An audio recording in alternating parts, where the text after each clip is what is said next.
Hey, family of believers, it's Pastor Coughlin here. I'm doing my Tuesday morning devotion, but filming it on Monday morning. Monday after a vacation is always a tough day for me.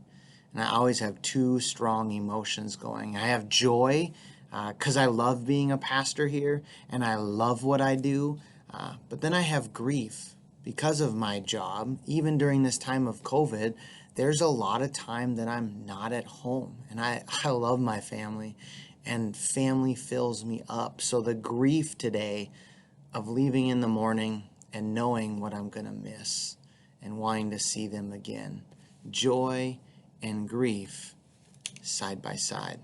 I want to share a lesson from the book of Ezra today. This is right after the people have come back from exile. They were sent back to build the temple. They've laid the foundation of the temple, and then this is what it says. And all the people shouted with a great shout when they praised the Lord, because the foundation of the house of the Lord was laid.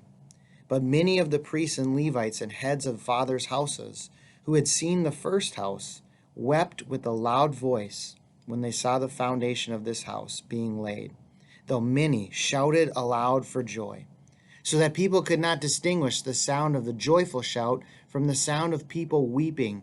For the people shouted with a great shout, and the sound was heard far away. Notice the two strong emotions, the shouting of joy and the shout of weeping. An assembly, a group gathering together, shouting both of those emotions, and it was so much so that those looking on couldn't distinguish between the two. We're stepping back into a new normal, aren't we? Some of you are coming off of furloughs and getting back into your job. Some of you are connecting with people or in places that you haven't before.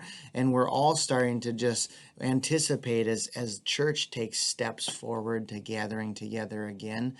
And in all those, we're going to meet both those emotions, aren't we?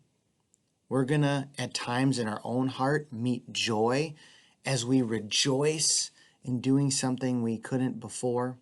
We're going to meet people that have that emotion. And at times we're going to meet in our own heart the emotion of grief and weeping because it looks different.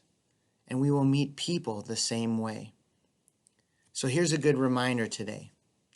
Joy and grieving as they saw the foundation laid. Which emotion was right? Both. Both emotions were right. Both emotions were valid. Both emotions were what they were feeling. One group didn't get to monopolize the emotions of the whole group. It was okay for a group to grieve. It was okay for a group to feel joy. And it was okay and right for them to do it together.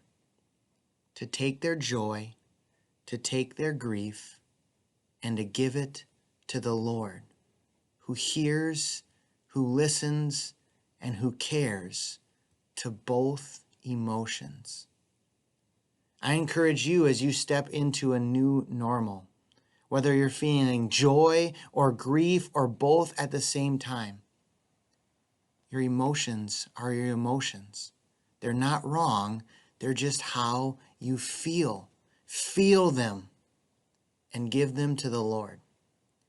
I encourage you as we step into a new normal to not always project your emotion onto someone else. Don't expect others to be joyful because you're joyful. Don't expect others to be grieving because you're grieving. Validate their emotion. Let them feel what they feel and help them give it to the Lord.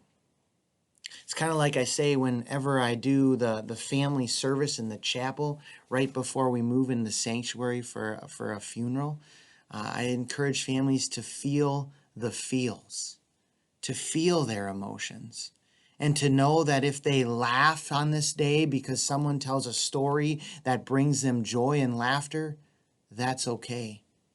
If they feel relief on this day because the act of caregiving was so great, or the pain for this person was so much and they feel a little relief, That's okay. If they grieve and weep and can't sing, that's okay too. They're all okay. Today, my encouragement to you, as you step into these new normals, feel the feels and trust them to the Lord. And as you know He listens and cares to how you feel, listen and care to how others feel around you.